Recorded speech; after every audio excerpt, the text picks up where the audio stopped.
Assalamualaikum warahmatullahi wabarakatuh. Waalaikumsalam warahmatullahi wabarakatuh.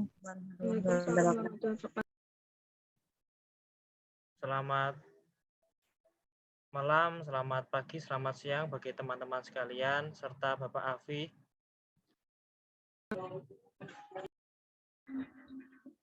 Yang kami hormati Bapak Afi selaku dosen pengampu mata kuliah pendidikan konservasi, serta teman-teman yang saya banggakan.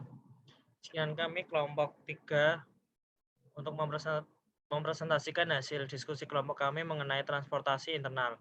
Sebelum memulai presentasi, alangkah baiknya kita berdoa terlebih dahulu. Berdoa dipersilahkan.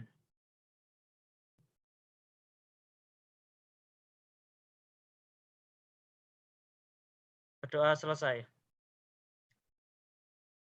Untuk presentasi pada kesempatan ini, terdapat beberapa sistematika supaya presentasi dapat berjalan dengan baik.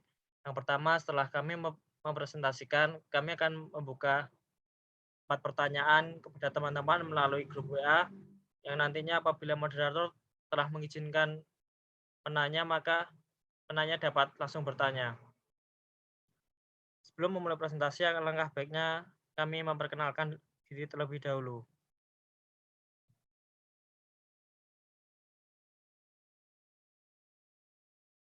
Yang pertama ada saya sendiri, Farhan Syaful Ibrahim, dengan NIM 27.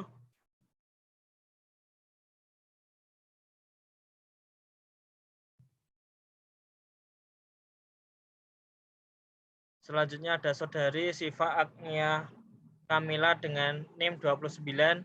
Selanjutnya ada saudari Sania Zidni Atifa dengan NIM 41. Selanjutnya ada saudari Rasti Handayani dengan NIM 29. Selanjutnya ada saudari Restu Diva Aulia dengan NIM 12. Selanjutnya ada saudari Mega Mutiara dengan NIM 35. Dan yang terakhir ada saudari Dina Fitriani dengan NIM 39. Untuk pemawar pertama saya persilahkan.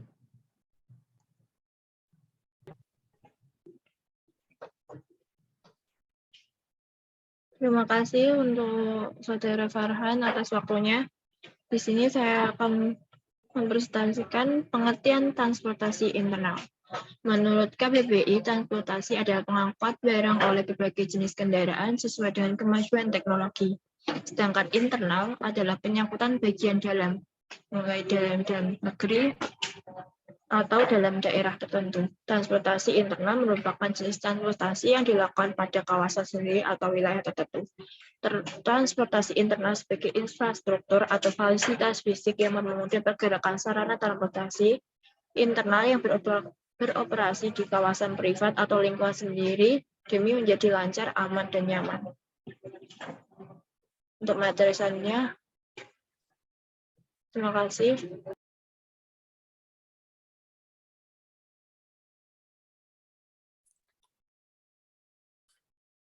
Terima kasih. Selanjutnya saya akan melanjutkan tujuan dari transportasi internal. Transportasi internal atau infrastruktur dan mobilitas menjadi hal penting dalam kerangka untuk mengetahui kinerja sebuah sistem transportasi internal dan implementasinya di lapangan. Transportasi internal berkaitan dengan transportasi hijau. Transportasi hijau atau transportasi internal bertujuan untuk suatu konsep pengembangan transportasi mewujudkan suatu kegiatan transportasi yang ramah lingkungan dalam upaya memenuhi kebutuhan masyarakat. Tujuan dari transportasi internal sendiri yaitu mengembangkan sarana-prasarana, mendukung program transportasi hijau, mengembangkan kesehatan lingkungan yang optimal, mendukung pergerakan dan kenyamanan sebagai pengguna, kenyamanan dan kesehatan lingkungan juga dipengaruhi oleh tingkat polutan yang ada. Terima kasih. Materi selanjutnya akan dilanjutkan oleh teman saya. Dipersilakan.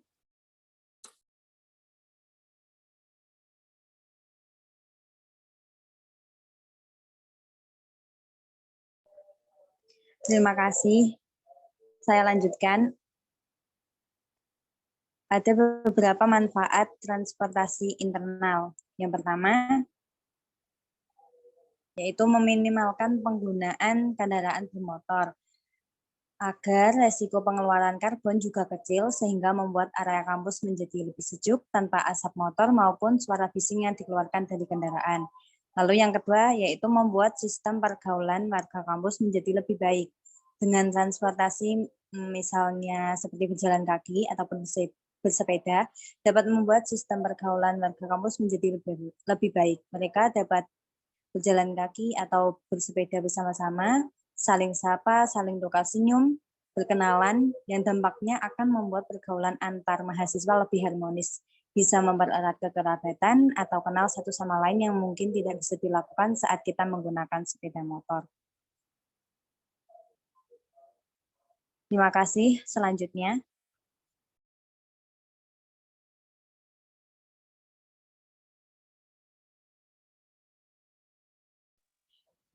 Baik, selanjutnya yaitu kelebihan transportasi internal. Nah, yang pertama ada memudahkan mahasiswa yang tidak memiliki kendaraan dapat bepergian menggunakan angkutan bus antar daerah atau antar kota. Kemudian yang kedua ada menghemat pengeluaran, baik pengeluaran uang ataupun bensin. Kemudian yang ketiga ada ramah dengan lingkungan karena tidak banyak polusi udara yang tercemar. Dan yang terakhir ada mengurangi kemacetan pada jalan-jalan. Karena biasanya kan kalau di Semarang tuh jalanan tuh macet gitu kan karena kebanyakan kendaraan. Jadi dengan adanya klub transportasi internal ini bisa membantu mengurangi kemacetan di jalan-jalan kota maupun daerah.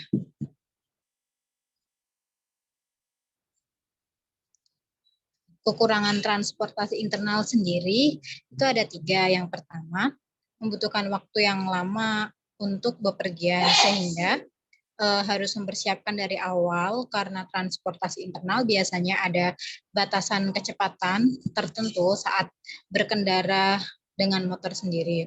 Tujuannya agar tidak terjadi masalah baru yang muncul.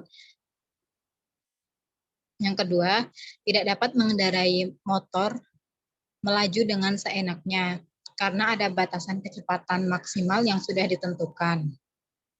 Yang ketiga, berdesakan di dalam bus jika pada jam-jam aktif seperti hari Senin sampai hari Jumat.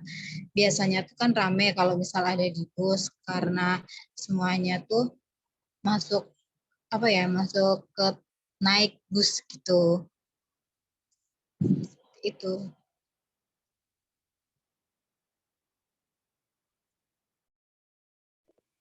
Baik, yang selanjutnya adalah contoh penerapan. Jadi contohnya adalah ketika kita berbelanja pada swalayan. Proses pemindahan barang dari swalayan dilakukan sendiri oleh konsumen sampai ke lemari es atau tanpa perantara lain. Ya, sekian, selanjutnya akan dilanjutkan oleh teman saya. Ya, yang selanjutnya adalah pengelolaan transportasi internal. Pengembangan program lebih diarahkan pada penyediaan infrastruktur akses nyaman dan aman bagi pejalan kaki yang terhubung antar gedung maupun antar area dengan dukungan vegetasi dan artifisial dekoratif.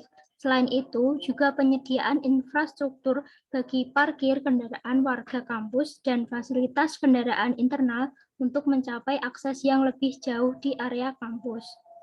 Program yang dikembangkan antara lain pengembangan pelayanan transportasi internal, pengembangan area parkir elektronik, pengembangan pedestrian dan koridor hijau, pengembangan rambu-rambu dan penandaan, dan yang terakhir adalah penyediaan area transit kendaraan umum.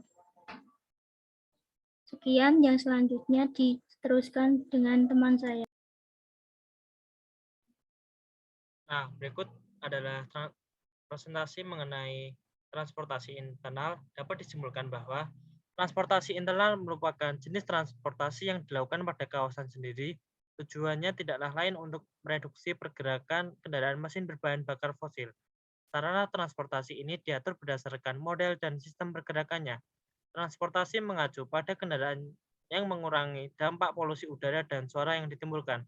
Sebagai contoh di Universitas Negeri Semarang, energi transportasi diutamakan pada energi manusia, misalnya sepeda, energi elektrik, misalnya sepeda, motor, dan mobil, dan kendaraan bebas emisi, misalnya penggunaan biodiesel. Adapun dampak positif terhadap daya dukung lingkungan yaitu udara segar, badan sehat dan bugar, tertib dalam berparkir, dan terhindar dari perilaku kebut-butan. Namun, transportasi internal di Universitas Negeri Semarang ini masih belum optimal pengelolaannya. Sekian presentasi dari kelompok kami. Kurang lebihnya kami mohon maaf sebesar-besarnya. Apabila ada pertanyaan, silakan teman-teman dapat bertanya melalui grup WA. Sekian dari kami. Wassalamualaikum warahmatullahi wabarakatuh.